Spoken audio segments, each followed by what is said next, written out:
Men qizlardan ko'zimni tiya olmayapman, nima qilsam bo'ladi degan savol bilan shayxni oldiga kelibdi bir kishi.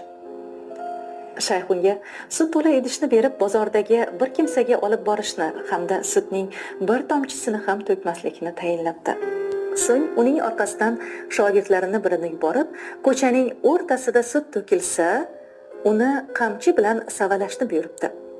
Yigit shayx vazifasini bajarib, sutning bir tomchisini ham to'kmay egasiga olib borib beribdi.